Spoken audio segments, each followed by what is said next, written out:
Shalom, selamat pagi jemaat Tuhan yang saya kasihi di dalam Tuhan Yesus Kristus. Tata cara mengikuti kebaktian live streaming. Yang pertama, gunakan pakaian yang rapi, sopan, sebagaimana saudara sedang berada di gereja. Kedua, siapkan diri, duduklah yang sopan, rapi. Jangan melakukan kegiatan lain seperti makan, minum sepanjang ibadah dilaksanakan. Ketiga, ikutilah liturgi serta berpartisipasi aktiflah selama ibadah berlangsung seperti duduk, berdiri, bertepuk tangan, memberikan persembahan. Persembahan saudara dapat dimasukkan di dalam amplop. Dan yang keempat, ikutilah ibadah live streaming dari awal sampai selesainya sebagaimana saudara beribadah di gereja. Demikian panduan tata cara mengikuti kebaktian live streaming. Biarlah ini sungguh menolong kita semua untuk dapat mengikuti ibadah dengan baik. Tuhan Yesus memberkati kita semua. Amin.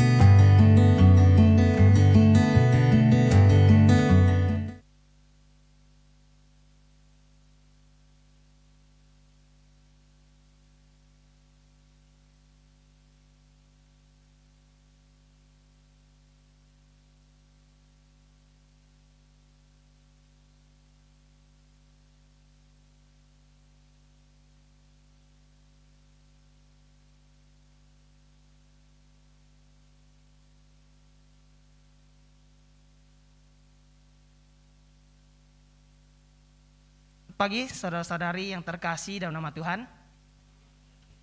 Bersyukur hari ini kita masih diberikan kesempatan oleh Tuhan untuk bersama-sama datang ke tempat ini memuji dan memuliakan nama Tuhan. Ibadah pagi ini kita buka dalam nama Allah Bapa, Allah Putra, dan Allah Roh Kudus. Mari kita mau siapkan hati dan pikiran kita. Kita mau ambil sikap saat teduh. Saat teduh dimulai.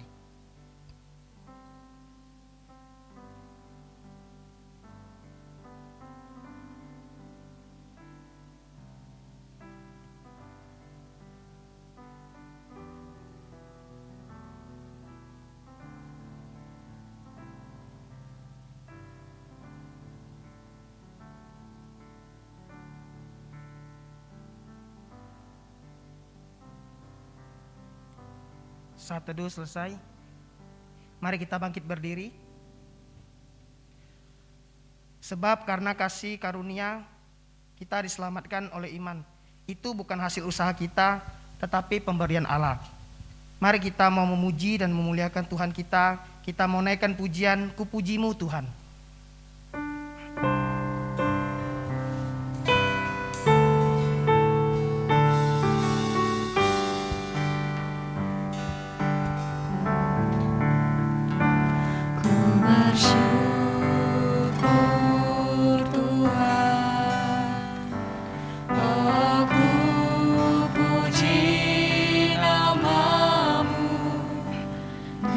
Antara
kita angkat bunyinya satu kali lagi. Ku bersyukur Tuhan. Ku bersyukur Tuhan, oh ku puji nama-Mu di antara semua bangsa di bumi. Kasih-Mu tak berubah,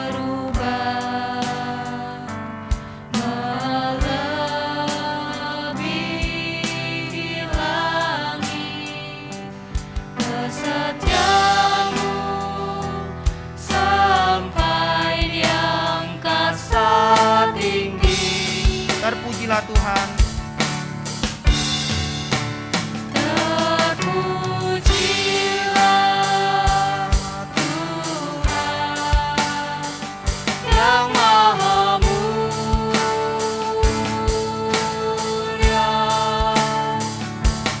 Kemuliaan-Mu di tempat maha tinggi. Terpujilah Tuhan yang Maha Mulia.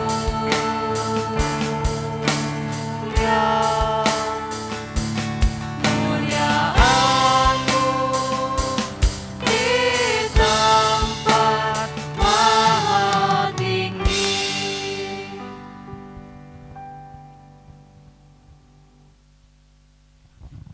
Mari kita berdoa.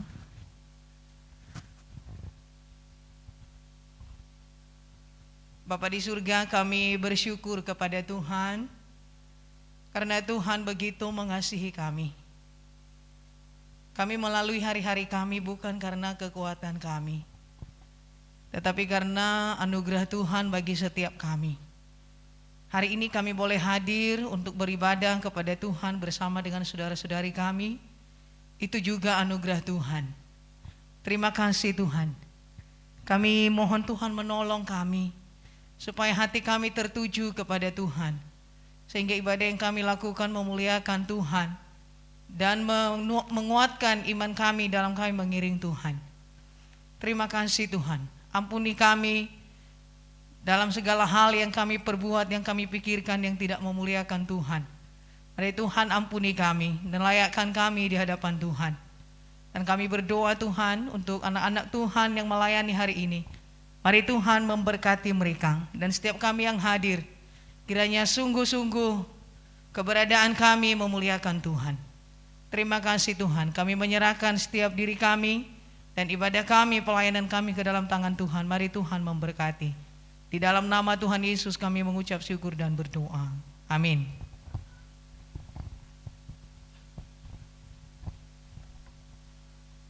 Bersama dengan umat Allah, kita mau kembali meneguhkan iman kita dengan mengikrarkan pengakuan iman rasuli. Dengan bahasa Indonesia terlebih dahulu, kemudian kita lanjutkan dengan bahasa Mandarin. Pengakuan iman rasuli. Aku percaya kepada Allah, Bapa yang Maha Kuasa, Khalik langit dan bumi, dan kepada Yesus Kristus, anaknya yang tunggal Tuhan kita, yang dikandung dari Roh Kudus, lahir dari anak darah Maria, yang menderita sengsara di bawah pemerintahan Pontius Pilatus, disalibkan, mati dan dikuburkan, turun ke dalam kerajaan maut, pada hari yang ketiga, bangkit pula dari antara orang mati, naik ke surga, duduk di sebelah kanan Allah, Bapa yang Maha Kuasa, dan dari sana Ia akan datang untuk menghakimi orang yang hidup dan yang mati. Aku percaya kepada Roh Kudus, gereja yang kudus dan am, persekutuan orang kudus, pengampunan dosa, kebangkitan tubuh, dan hidup yang kekal. Amin. Setu sincing, wo sin sang ti, 全能的父，创造天地的主，我信我主耶稣基督，上帝的独生者，因圣灵感愿，由童贞女玛利亚所生，在本丢比拉多手下受难，被钉于十字架，受色埋葬，降在阴间，地上天中世人中复活升天，却在全能父上帝的右边，将来必从那里降临，审判活人死人。我信圣灵，我信圣而共的教会，我信圣徒相同，我信罪得赦免，我信圣体复活，我信永生。阿门。Kita masih berdiri. Kita masih terus mau memuji Tuhan.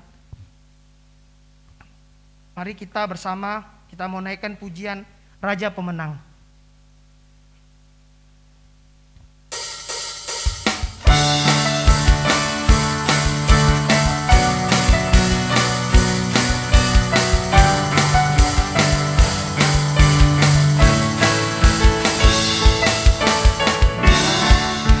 Telah menyatakan hebatnya kasih-Nya yang selamatkan kita.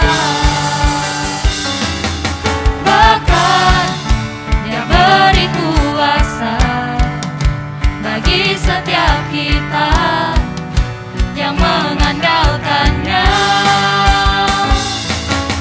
Hanya Yesus Tuhan dahsyat berkuasa, Sang Raja Pemenang yang memerintah. Tak ada yang dapat menggagalkan-Nya. Dia bangkit dan hidup untuk selamanya. Dia telah menyatakan hebatnya kuasa-Nya yang menjaga kita. Bahkan Dia beri kuasa untuk menghancurkan semua pendakwa kita. Hanya Yesus Tuhan dahsyat berkuasa, Sang Raja Pemenang yang memerintah. Tak ada yang dapat menggagalkan-Nya. Dia bangkit dan hidup untuk selamanya. Tuhan yang kita sembah dan kita puji adalah Tuhan yang berkuasa, dan Tuhan yang kita puji adalah Tuhan yang kekal. Mari kita angkat pujian satu kali lagi. Dia telah menyatakan hebatnya kasih-Nya. Dia telah menyatakan hebatnya kasih-Nya yang selamatkan kita. Bahkan Dia beri kuasa bagi setiap kita yang mengandalkan-Nya. Hanya Yesus Tuhan. Hanya Yesus Tuhan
Jemaat silakan duduk.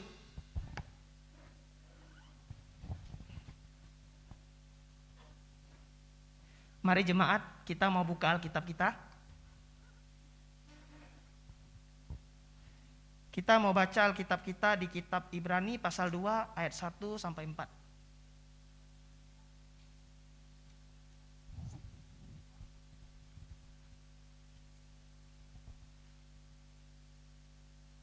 Yang sudah mendapatkannya katakan amin.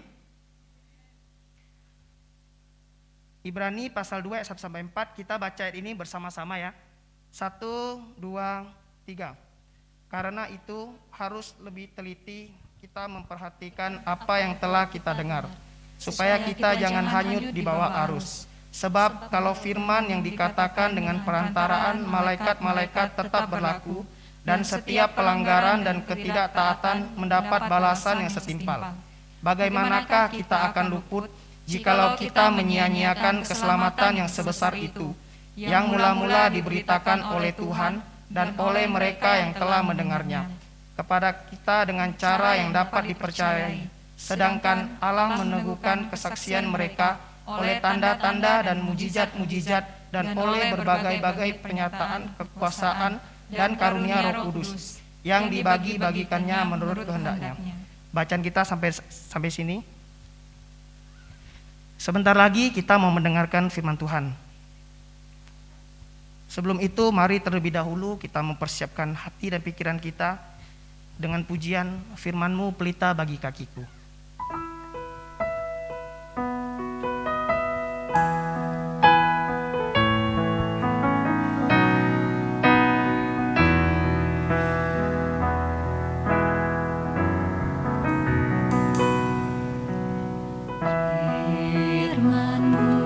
Pelita bagi kakiku, terang bagi jalanku.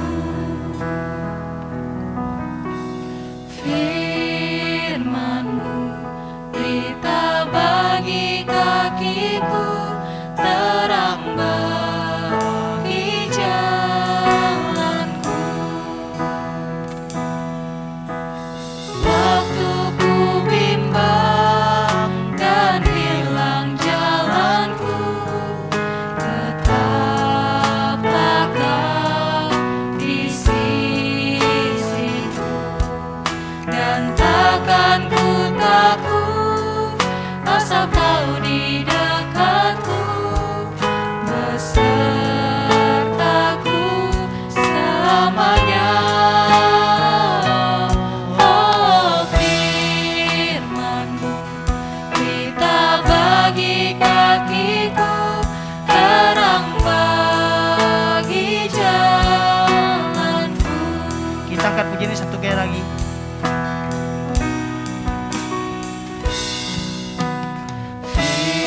Firman-Mu, pelita bagi kakiku, terang bagi jalanku. Firman-Mu, pelita bagi kakiku, terang bagi jalanku. Waktu ku bimbang dan hilang jalanku, tetaplah Kau di sisiku, dan takkan ku takut asal Kau di dekatku, besertaku selamanya. Oh, firman-Mu, pelita bagi kakiku, terang bagi jalanku. Kepada hambanya kami persilakan.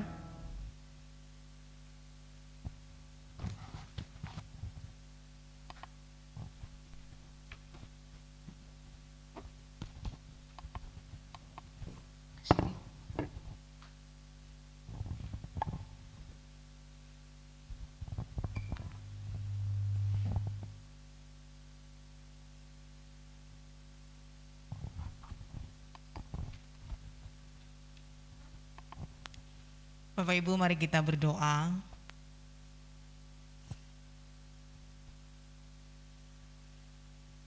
Bapa di surga, kiranya firman Tuhan menjadi tuntunan kami, menjadi kompas di dalam kami menjalani kehidupan kami sehari-hari. Kami menyadari Tuhan bahwa seringkali kami berjalan sesuai dengan apa yang kami inginkan. Tetapi melalui pujian pada saat ini mengingatkan kami kembali bahwa kiranya firman Tuhan yang menjadi suluh, yang menjadi pelita, yang menerangi, yang menuntun setiap jalan kami. Sehingga apapun yang kami lakukan, yang kami pikirkan, itu berkenan di hadapan Tuhan. Terima kasih Tuhan, hamba-Mu akan menyampaikan firman Tuhan. Dan jemaat Tuhan yang hadir, mereka akan mendengarkan. Kiranya Allah Roh Kudus bekerja bagi setiap kami. Di dalam nama Tuhan Yesus kami berdoa. Amin. Bapak Ibu, selamat pagi. Kita bersyukur hari ini kita boleh kembali beribadah kepada Tuhan. Tadi waktu ibadah sekolah minggu, saya datang melihat anak-anak. Biasanya anak-anak tidak pakai sendal kalau masuk di sini. Mereka taruh sendal mereka di bawah tangga itu. Pas saya masuk, kok anak-anak sedikit sekali? Apakah mereka juga kena dampak batuk pilek saat ini? Tadi juga waktu saya pulang ke rumah lalu balik, kok jemaat dewasa juga sedikit? Mereka kemana? Apakah mereka juga kena batuk pilek? Seperti itu mikirnya. Karena beberapa waktu yang lalu ini saya juga Enia itu batuk pilek sampai tenggorokan itu sampai sakit siang malam. Mungkin pasti yang dengar kami di rumah tuh. Tapi masih bersyukur kepada Tuhan kalau hari ini boleh bersama-sama beribadah bahkan melayani Tuhan. Itu karena anugerah Tuhan. Saya juga sampaikan kepada kita hari ini Pak Amun tidak ada di sini, tapi sebentar lagi akan datang karena beliau menyampaikan firman Tuhan. Pelayanan di GKPKB yang tetangga kita. Jadi tadi mulai jam 9 dan sebentar lagi akan kembali ke sini ya. Paling sebentar lagi mungkin kita belum selesai, beliau sudah datang. Jadi kalau nanti tiba-tiba dia nongol, Pak Amun terlambat ya? Bukan, tapi karena Pak Amun pergi pelayanan di gereja tetangga. Baik, kita membuka firman Tuhan yang tadi sudah kita baca. Ibrani pasal 2 ayat 1 sampai 4.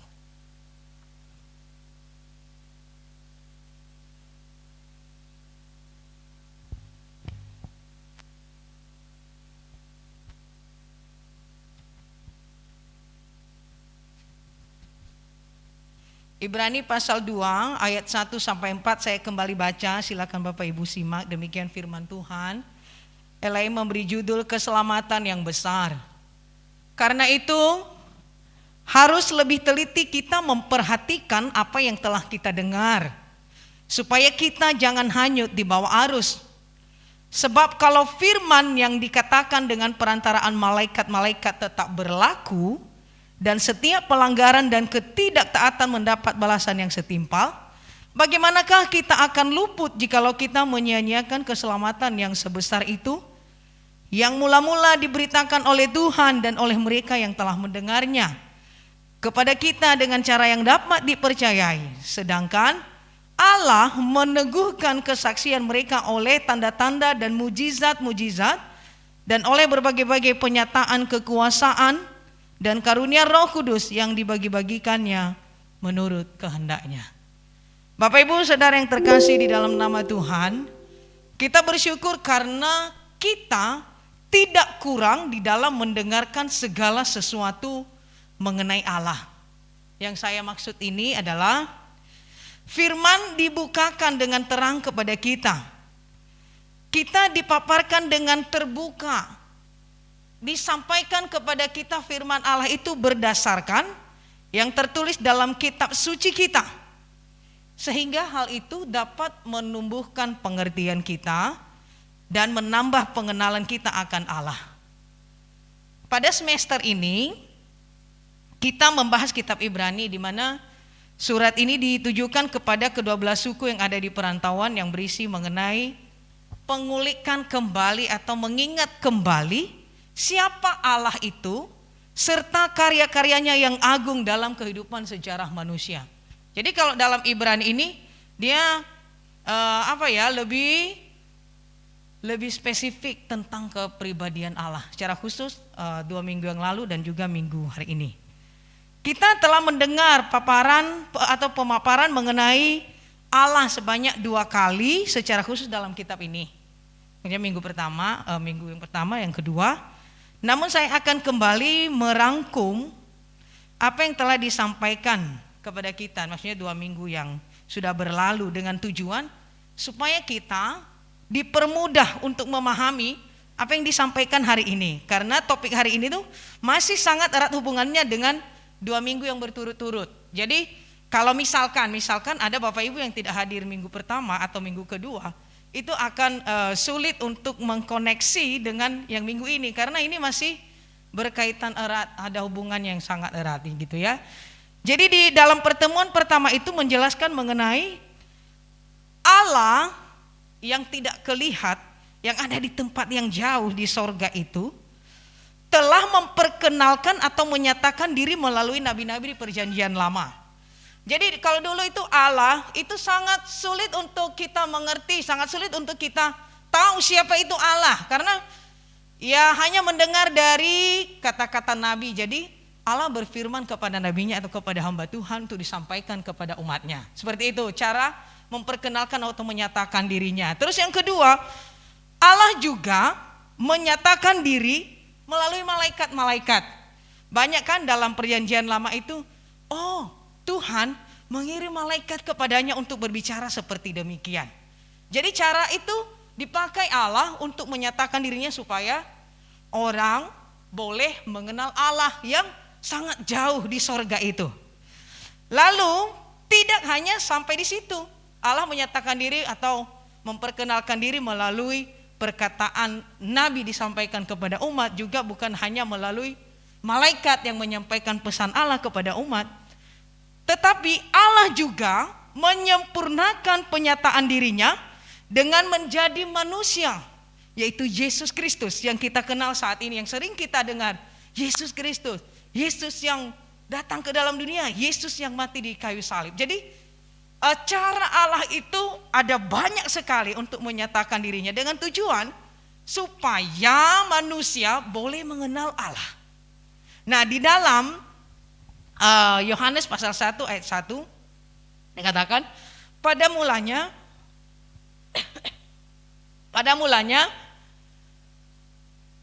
adalah firman. Firman itu bersama-sama dengan Allah, dan firman itu adalah Allah. Ya, pada mulanya yang ada itu adalah Allah. Lalu dia berkata-kata, itulah firman. Nah, firman itu menjadi manusia, itulah Yesus Kristus. Pada mulanya dia adalah Allah. Firman itu adalah Allah. Perkataan Allah yang menjadi manusia di dalam Yesus Kristus. Dan di dalam ayat yang ke-14 di Yohanes itu dikatakan, firman itu telah menjadi manusia. Ini meneguhkan yang ayat yang pertama itu. Firman itu telah menjadi manusia dan diam di antara kita.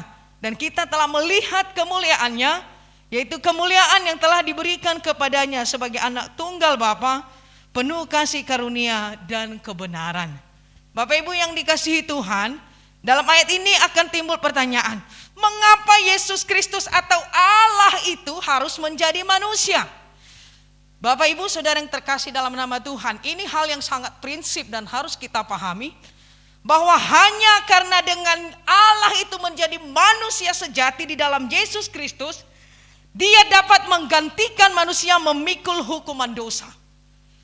Allah itu mau menyempurnakan penyataan dirinya, karyanya bagi manusia, yaitu dengan ia datang menjadi manusia.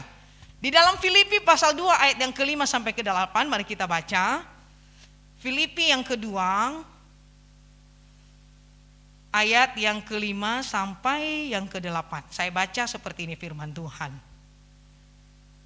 Hendaklah kamu dalam hidupmu bersama menaruh pikiran dan perasaan yang terdapat juga dalam Kristus Yesus, yang walaupun dalam rupa Allah tidak menganggap kesetaraan dengan Allah itu sebagai milik yang harus dipertahankan, melainkan telah mengosongkan dirinya sendiri dan mengambil rupa seorang hamba dan menjadi sama dengan manusia.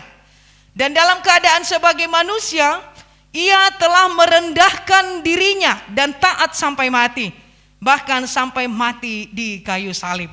Jadi mengapa Allah itu harus menjadi manusia? Karena yang mau Allah selamatkan itu adalah manusia.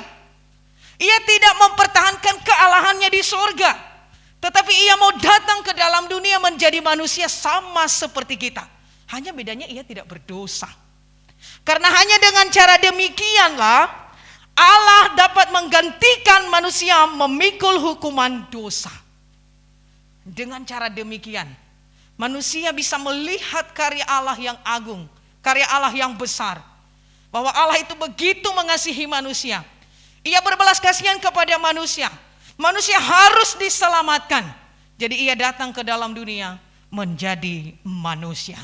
Bapak Ibu yang dikasihi oleh Tuhan, ya, kalau dalam perjanjian lama manusia mendengar tentang Allah melalui perantaraan nabi, malaikat-malaikat, tetapi pada zaman anugerah ini kita bersyukur karena kita boleh mengenal langsung dengan pribadi Allah. Kita bisa percaya dengan nama yang gampang untuk kita mengerti. Oh, Yesus itu yang ini loh, yang datang ke dalam dunia itu, yang mati di kayu salib itu menggantikan saya. Jadi kita tidak meraba-raba, oh Allah itu ada di surga, jauh sekali, tidak dapat dimengerti. Tetapi di zaman anugerah kita bersyukur karena kita boleh mengenal Allah itu melalui pribadi Yesus Kristus dan juga dengan segala karya pengorbanannya. Bapak Ibu Saudara yang dikasihi oleh Tuhan, pertemuan kedua. Ini saya ambil poin-poinnya supaya dapat connect dengan yang minggu ini. Dalam pertemuan kedua itu membahas tentang Yesus adalah pencipta. Tadi kan sudah dikatakan bahwa Allah menyatakan dirinya dalam ciptaannya, juga melalui nabi-nabi, melalui malaikat-malaikat.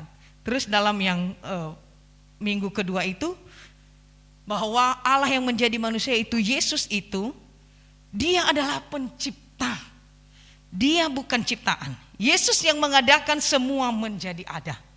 Terus yang kedua, poin yang keduanya, Yesus yang adalah Allah, dia lebih tinggi dari malaikat-malaikat.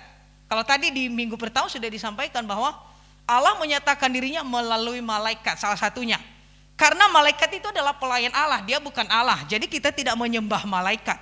Karena malaikat adalah pelayan Allah. Nah, di sini juga di poin yang kedua atau minggu yang kedua itu menjelaskan kepada kita bahwa Allah yang menjadi manusia itu, Yesus Kristus itu lebih tinggi dari malaikat. Karena malaikat itu bukan Allah, tapi malaikat adalah pelayan Allah. Sedangkan Yesus adalah Allah yang menciptakan. Nah, Bapak Ibu yang dikasihi oleh Tuhan, pada minggu ketiga ini kita akan menyimak bahwa selain Yesus menyatakan diri melalui nabi, malaikat, ciptaan, dia bukan ciptaan melainkan pencipta, dia lebih tinggi dari malaikat. Nah, pada minggu ini kita akan belajar bahwa Yesus selain pencipta, Yesus juga adalah penyelamat, atau Yesus adalah keselamatan itu sendiri. Jadi bukan saja dia menciptakan, bukan saja Allah yang menjadi manusia, tetapi Yesus itu juga adalah penyelamat. Yesus itu adalah keselamatan. Bapak Ibu sangat menarik untuk membahas tiap topik mengenai Yesus dalam kitab Ibrani ini. Bapak Ibu yang dikasihi Tuhan, berdasarkan informasi yang telah kita dapatkan selama ini, selama kita menjadi orang Kristen, selama kita masuk di dalam gereja, tentu banyak yang sudah kita dengar, yang sudah kita tahu mengenai Yesus Kristus. Dan secara khusus dalam 2 minggu yang sudah lalu ini, lalu penulis menasihati kita untuk tetap, sekalipun kita sudah banyak mendengar, bahkan ini tersimpan dalam memori kita bertumpuk-tumpuk mengenai Yesus.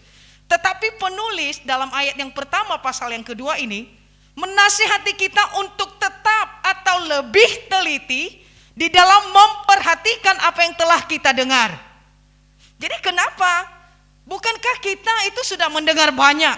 Bukankah kita sudah tahu banyak tentang Yesus sebagai penyelamat? Tapi penulis menghimbau, menasihati kita untuk tetap teliti terhadap apa yang telah kita dengar. Lebih telitinya itu dengan mengingat kembali karya Yesus di dalam dunia ini dan melekat kepadanya. Jadi ternyata penulis ingin supaya setelah kita mendengar begitu banyak tentang Yesus sebagai penyelamat, setelah kita menumpuk dalam memori kita tentang Yesus itu, tapi penulis menasihati kita supaya kita tetap teliti terhadap apa yang kita dengarkan itu. Bapak Ibu Saudara yang terkasih di dalam nama Tuhan, mengapa Yesus disebut sebagai penyelamat? Di awal telah saya sampaikan bahwa Allah yang kita kenal di dalam Yesus Kristus yang menjadi manusia sejati itu telah menggantikan kita, telah menggantikan manusia memikul hukuman dosa. Harusnya kita yang dihukumkan dengan pelanggaran, dengan dosa yang kita perbuat. Tetapi Allah yang menjadi manusia itu mau menggantikan penghukuman kita. Yesus datang ke dalam dunia dengan misi yang sangat mulia, yaitu untuk menyelamatkan manusia dari dosa mereka. Jadi itu sangat jelas Yesus datang mau ngapain? Yaitu untuk menyelamatkan manusia dari dosa mereka. Yesus datang ke dalam dunia, menderita dan bahkan mati di kayu salib untuk menanggung dosa umat manusia. Supaya apa? Supaya manusia didamaikan dengan Allah. Kita adalah orang yang bermusuhan, seteru musuhnya Allah. Tetapi Allah mau berbelas kasihan kepada kita. Dia mau menyelamatkan kita. Dia datang untuk menjadi penyelamat kita, menggantikan hukuman kita, sehingga kita didamaikan dengan Allah. Jadi hubungan kita baik terhadap Allah. Itu karena karya Yesus yang datang ke dalam dunia. Di dalam Markus pasal 10 ayat 45, Bapak Ibu, di situ dikatakan bahwa Yesus atau anak manusia datang untuk memberikan nyawanya menjadi tebusan bagi banyak orang. Di dalam 1 Korintus 15 ayat 3, Kristus telah mati karena dosa-dosa kita. Jadi ini kenapa Yesus disebut penyelamat? Ya karena ini. 1 Petrus pasal 2 ayat 24 dikatakan, ia sendiri atau Yesus sendiri telah memikul dosa kita di dalam tubuhnya di kayu salib, supaya kita yang telah mati terhadap dosa hidup untuk kebenaran.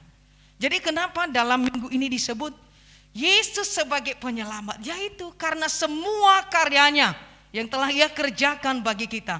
Jadi predikat Yesus sebagai penyelamat itu memang itu adalah nilai atau hakikat pribadi Yesus itu sendiri. Bapak Ibu Saudara yang dikasihi oleh Tuhan, penyelamatan yang Allah lakukan itu tidak dapat terbantahkan. Seperti tema kita hari ini, keselamatan yang tak terbantahkan.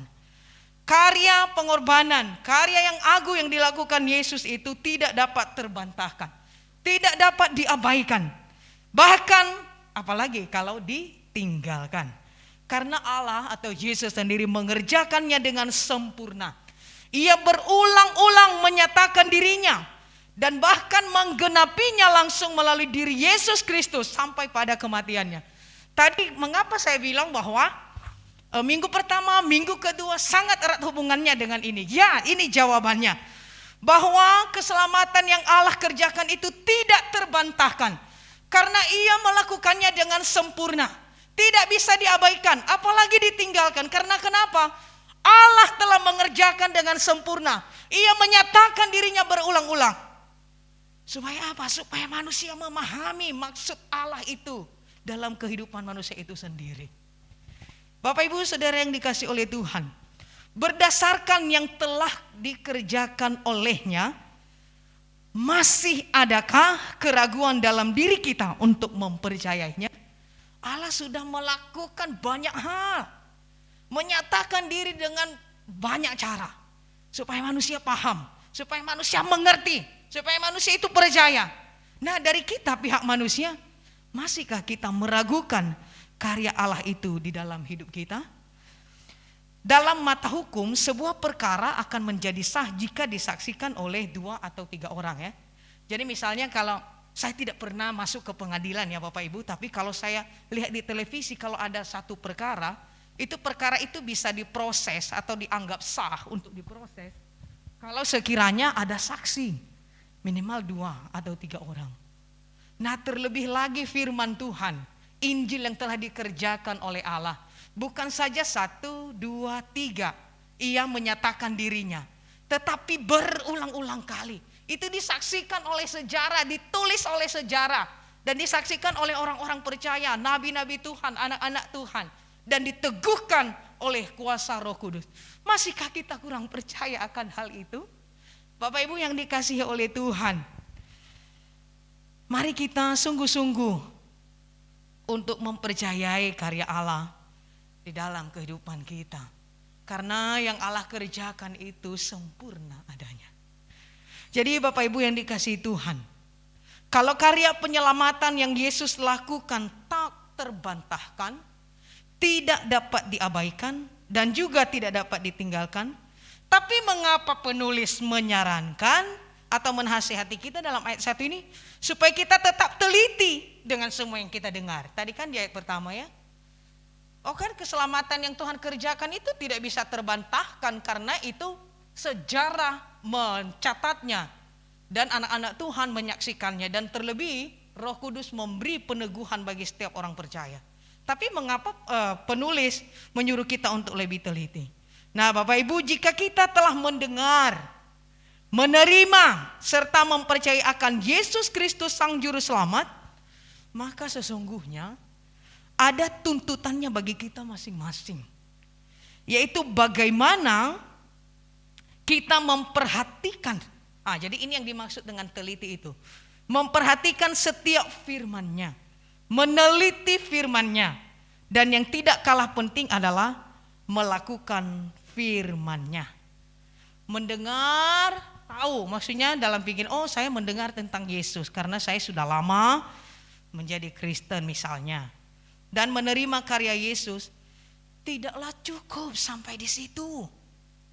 Tidak cukup sampai di situ, tetapi dibutuhkan tindakan untuk melakukan apa yang Yesus firmankan.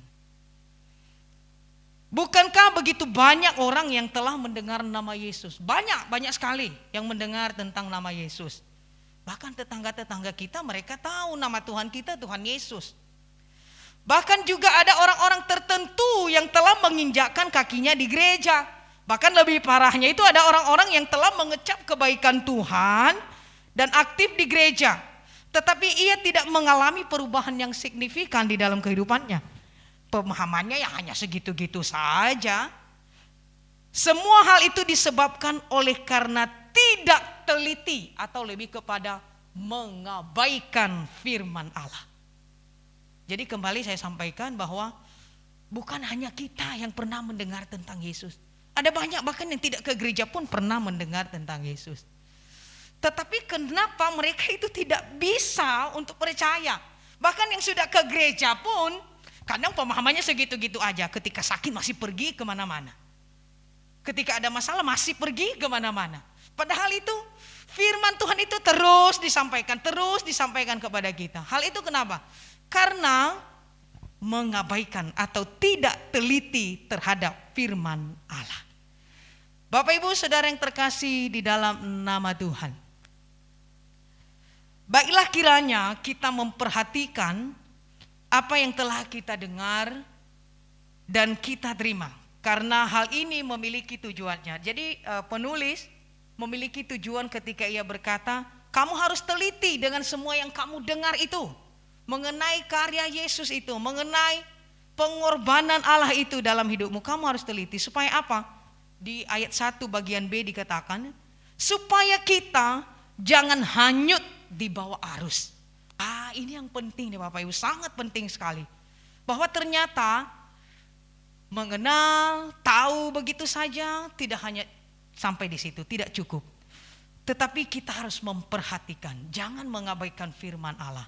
Karena kalau kita mengabaikannya, kita akan hanyut terbawa arus. Bapak Ibu yang dikasihi Tuhan, ternyata kalau kita tidak memperhatikan, atau dengan kata lain, kita mengabaikan firman Allah, maka lambat laun yang terjadi adalah akan terhilang atau hanyut. Coba Bapak Ibu pikir-pikir, dulu dia sudah ke gereja, bahkan terlibat dalam pelayanan dalam gereja. Tetapi di mana dia sekarang? Dia tidak pergi ke gereja lagi. Karena kenapa? Tidak teliti atau mengabaikan firman Allah. Saya berikan contoh seperti ini Bapak Ibu. Nelayan atau penangkap ikan biasanya itu memakai, kalau pergi melaut gitu ya, atau pergi menangkap ikan ke sungai yang air yang besar, dia akan memakai perahu ya, perahu kecil ya, kapal kecil kan. Nah, seorang nelayan kalau sudah selesai memakai perahu kecilnya itu, biasanya kan dalam perahu itu ada yang namanya jangkar ya. Itu jangkarnya itu kalau sudah selesai dipakai itu akan ditancapkan kuat dan dalam.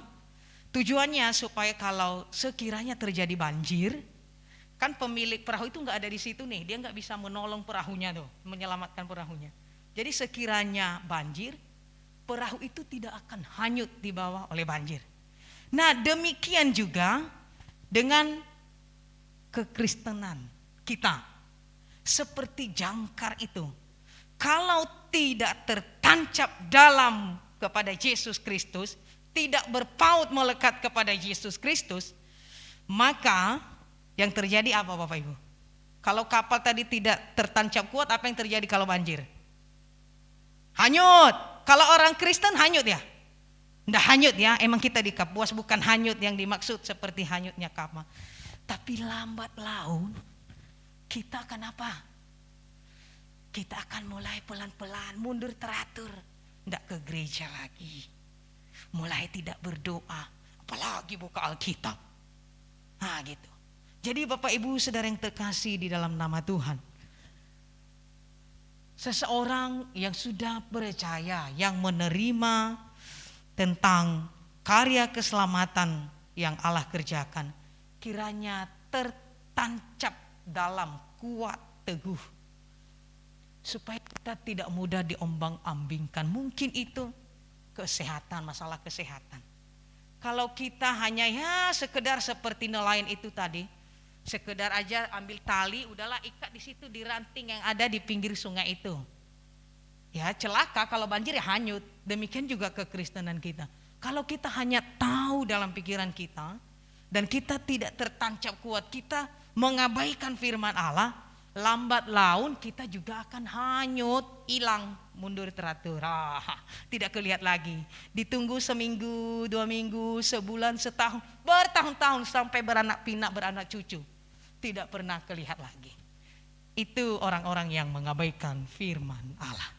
Bapak Ibu Saudara yang terkasih di dalam nama Tuhan, melalui firman Tuhan ini yang perlu kita miliki atau kita lakukan, bahwa biarlah kita menjadi orang percaya yang sungguh-sungguh, teguh, tanpa ragu mengimani karya penyelamatan yang dilakukan oleh Yesus Kristus dalam hidup kita, serta memperhatikan atau melakukan firman-Nya. Karena hanya dengan demikianlah kita bisa bertahan mengikut Tuhan sampai akhir hidup kita. Yesus adalah penyelamat kita. Ia peduli kepada kita dan Ia juga menghargai komitmen setiap kita. Yang terpenting adalah biarlah kiranya kita menjadi orang yang percaya, yang sungguh-sungguh percaya dengan karya penyelamatan Yesus dan yang mau melakukan firman-Nya. Itu yang paling penting. Sungguh-sungguh percaya kepada Tuhan. Poin yang kedua, Bapak Ibu yang dikasihi oleh Tuhan, di dalam Ibrani pasal 10 ayat 28 pasti akan dibahas beberapa minggu ke depan. Dikatakan seperti ini, jika ada orang yang menolak hukum Musa, ia dihukum mati tanpa belas kasihan atas keterangan 2 atau 3 orang saksi. Dalam perjanjian lama itu ya sangat berat loh hukumannya.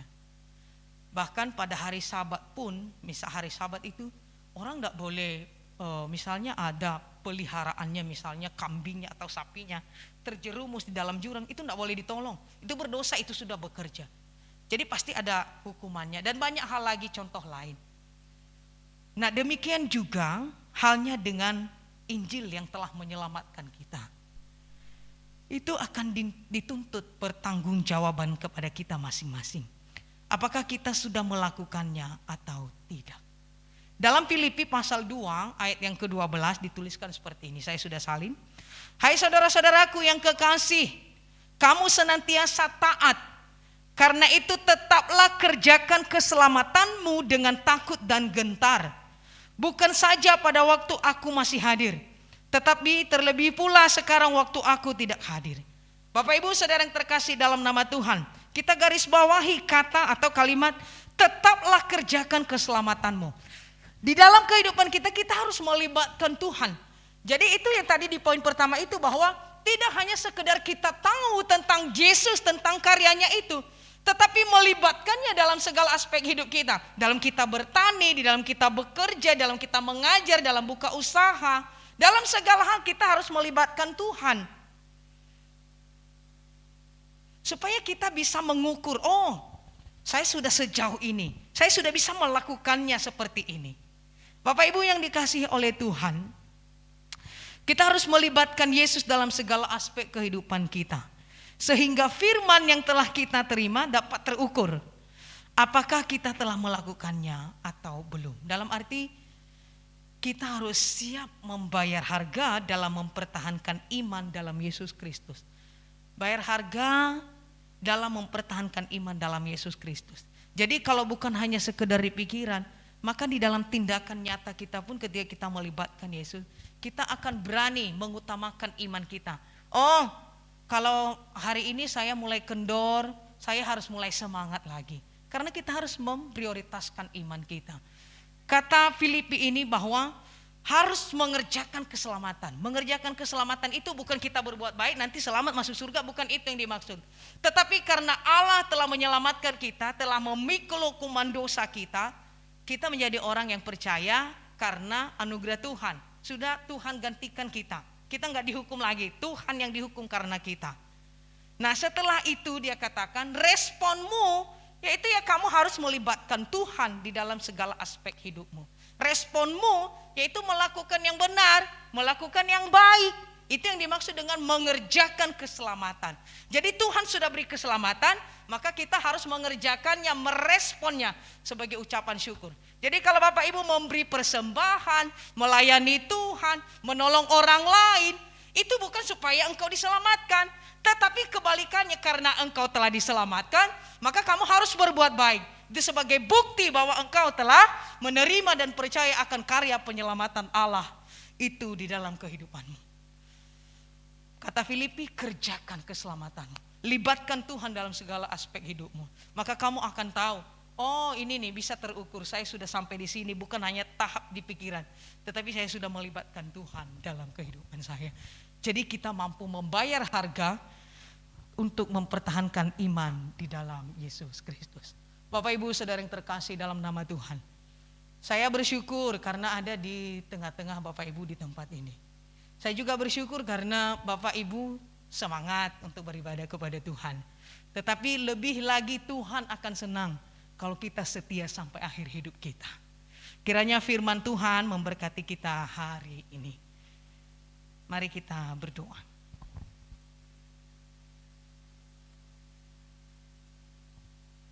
Bapa di surga, terima kasih kami belajar firman Tuhan hari ini. Bahwa karya keselamatan yang Allah kerjakan tidak dapat terbantahkan. Tidak dapat terabaikan apalagi ditinggalkan. Jika hal itu sungguh-sungguh kami imani dalam hidup kami. Dan kami mau melibatkan Tuhan dalam segala aspek hidup kami. Bapa, terima kasih untuk firman Tuhan.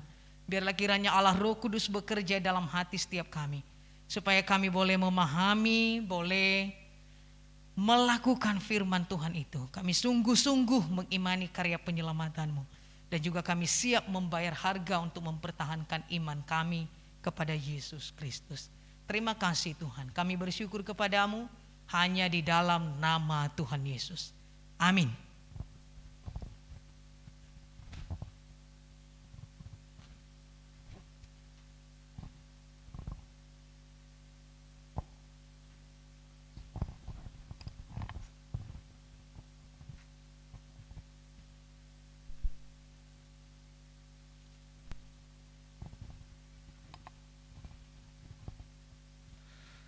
Sungguh indah firman Tuhan yang telah disampaikan.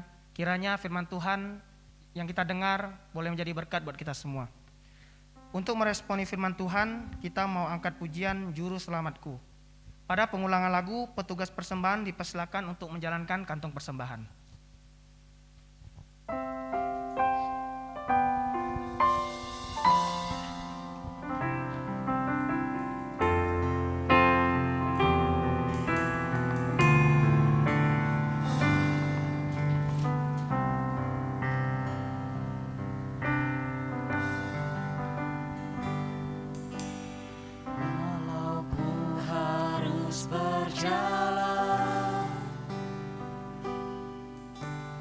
Dalam lembah kekelaman, perlindungan-Mu, oh Tuhan, nyatalah bagi hidupku. Tiada pernah sedetik pun, tiada pernah Kau tinggalkan. Sungguh mulia dan sempurna, hanya Kaulah yang disembah. Yesus, Engkau juru selamatku, dalam janji-Mu kemenanganku. Selamanya kan ku nyatakan besar setia-Mu, Tuhan, di hidupku. Petugas persembahan dipersilakan. Walau ku harus berjalan dalam lembah kekelaman, perlindungan-Mu, oh Tuhan, nyatalah bagi hidupku. Tiada pernah sedetik pun,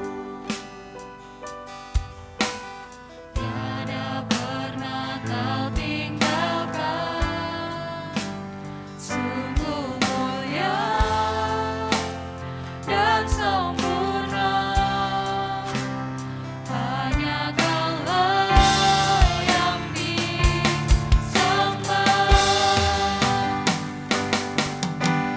Yesus, Engkau juru selamatku, dalam janji-Mu kemenanganku. Selamanya kan ku nyatakan besar setia-Mu, Tuhan, di hidupku. Mari kita bangkit berdiri, kita akan pujian satu kali lagi. Walau ku harus berjalan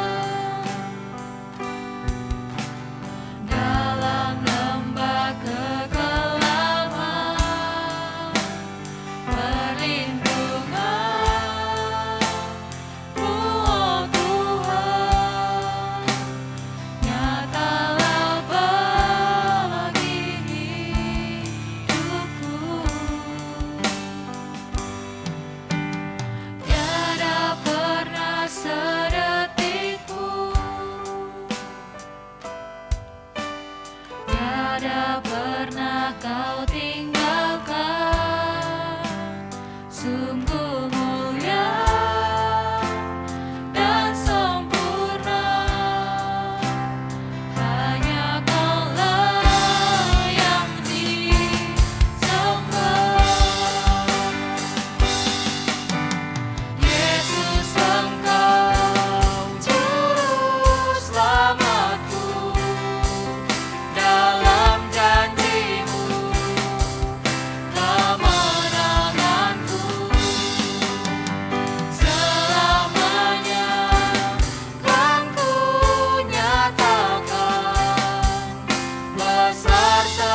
Mari kita bersatu dalam doa. Benar ya Tuhan, besar kasih setia Tuhan kepada setiap kami. Saat ini kami ada, semua itu karena kasih penyertaan Tuhan kepada setiap kami. Meskipun kami berdosa, meskipun kami sering mengecewakan Tuhan, Tuhan tidak pernah meninggalkan kami. Engkau selalu memberkati kami, dimanapun kami berada. Hari ini kami juga berterima kasih untuk kesempatan yang Tuhan berikan kepada kami. Kami boleh memuji dan memuliakan nama Tuhan di tempat ini. Biarlah puji-pujian yang kami naikkan boleh layak dan boleh berkenan di hadapan Engkau ya Tuhan.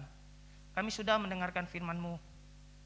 Biarlah firman ini boleh membuat kami semakin bersyukur atas keselamatan yang Tuhan berikan kepada setiap kami.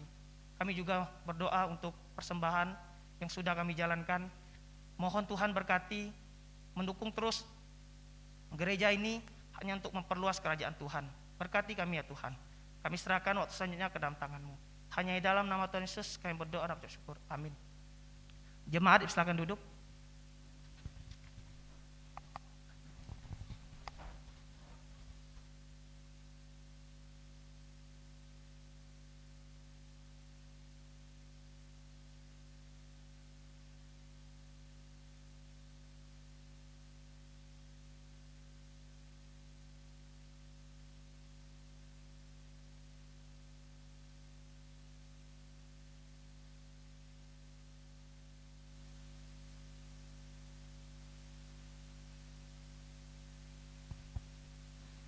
Selamat siang saudara-saudari yang terkasih dalam Tuhan Yesus Kristus.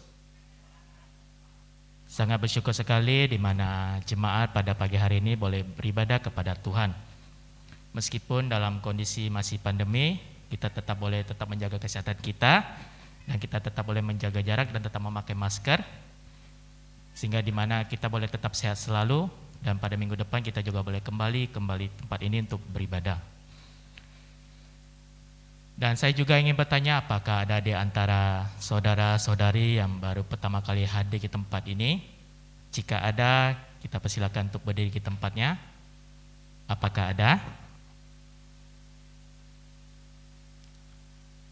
Oke ya, jika tidak ada, saya akan membacakan untuk jadwal minggu depan, yaitu untuk pembicara minggu depan dengan tema Yesus Mampu Menolong. Dan untuk pembicara yaitu Ibu Heni Simamora MTH. Dan untuk liturgis yaitu Saudari Ella, backing vokal Saudari Helen dan Saudara Simon, dan untuk musik yaitu Saudari Acing. Dan untuk petugas persembahan yaitu Ibu Yusnita dan Ibu Asyet. Dan untuk jadwal pelayanan ibadah sekolah minggu dengan cerita Saul Raja Israel pertama. Untuk ceritanya yaitu Saudari Meli, liturgis Saudari Ella dan Saudari Milna, dan musik yaitu Saudari Lili. Dan untuk jadwal pelayanan ibadah tunas remaja dengan tema Engkau akan mendapat keberanian, yaitu pembicara Pendeta Amun Saputra, liturgis yaitu Saudari Ayen, singer Saudara Acap dan Saudari Sela, pemusik yaitu Saudara Asau, Jose dan Funky, petugas persembahan yaitu Saudara Kaleb, dan untuk operator LCD yaitu Saudari Teresia. Dan untuk laporan persembahan minggu lalu yang sudah masuk yaitu sebesar Rp697.000, dan sekolah minggu Rp85.000, tunas remaja Rp251.000, pemuda Rp89.000, dan persembahan persepuluhan yang sudah masuk yaitu D.A.D yaitu Rp300.000, 029 Rp60.000, Saudari Dewi Rp100.000, 067 1.600.000, Dilen Rp100.000, keluarga Ling Mengnai Rp150.000, 032 Rp150.000, keluarga penginjil Hervianton dan penginjil Susan yaitu sebesar Rp800.000. Dan kita mengingatkan kembali bahwa Ibu Juncai yang sudah diwatakan 3 kali berturut-turut dan tidak ada sanggahan dari jemaat untuk menjadi majelis, akan diteguhkan menjadi majelis secara sah oleh pendeta kita dan akan kita umumkan kembali pada minggu depan. Dan kita juga ada pendaftaran online untuk TK Kristen Immanuel 2. Bagi Bapak dan Ibu yang mempunyai anaknya yang ingin sekolah atau ingin mendaftar, silakan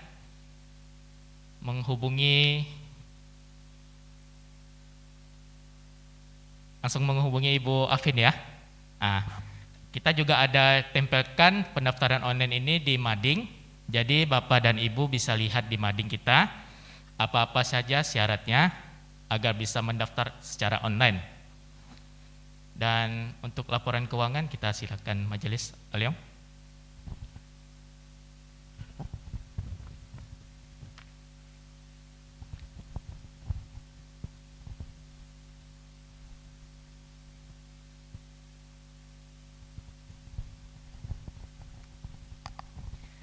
Ya, saya akan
lebih uang Natal, jadi dimasukin ke sini. Jadi saldo awal Natal tahun 2020 itu yang lebih 2.525.600. Lalu Natal 2021 itu kita ada penerimaan dari tanggal 14 November 2021 itu sebesar Rp1.100.000. Di tanggal 21 November 2021 Rp1.300.000.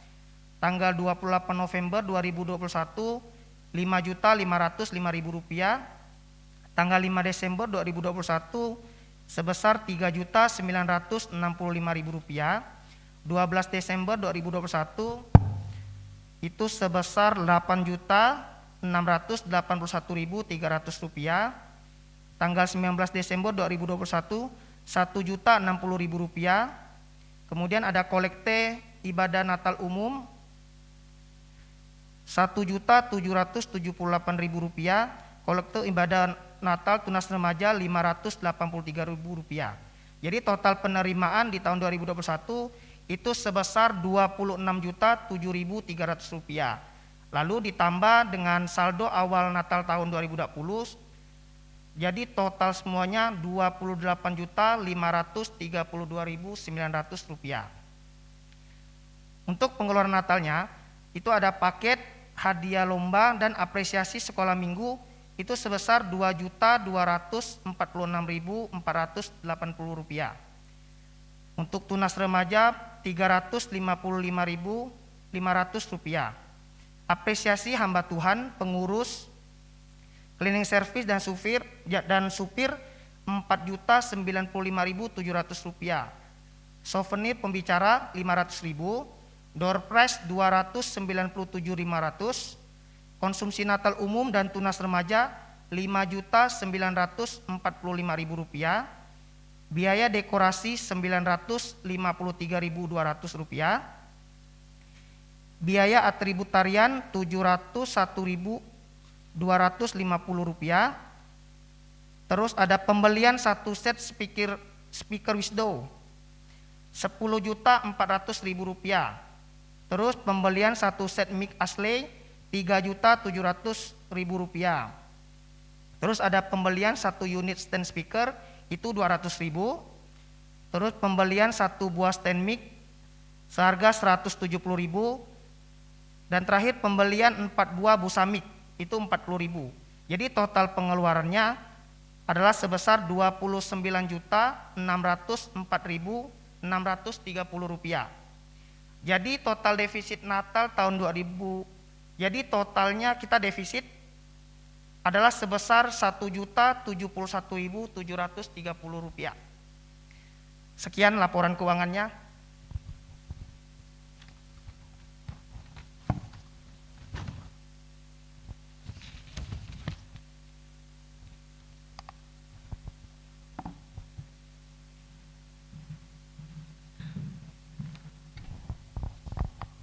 Bapak Ibu, mari kita berdiri, kita mengakhiri ibadah kita pada pagi hari ini.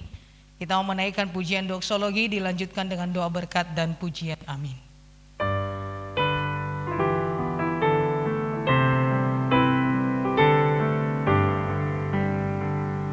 Puji Allah Bapa Putra, puji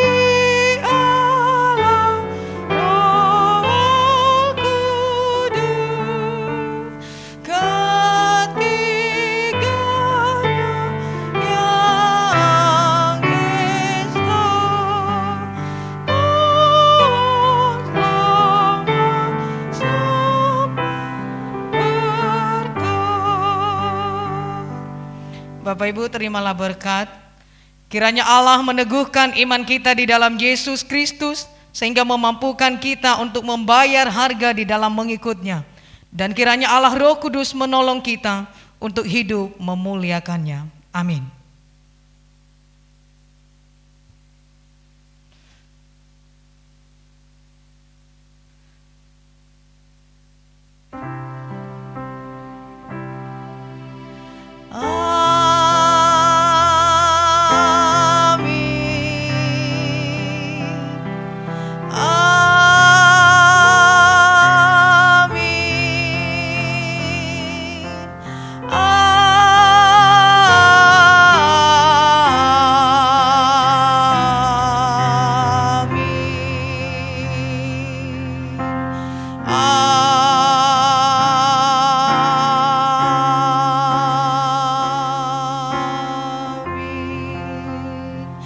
Ibadah selesai, silakan duduk. Tuhan Yesus memberkati kita semua.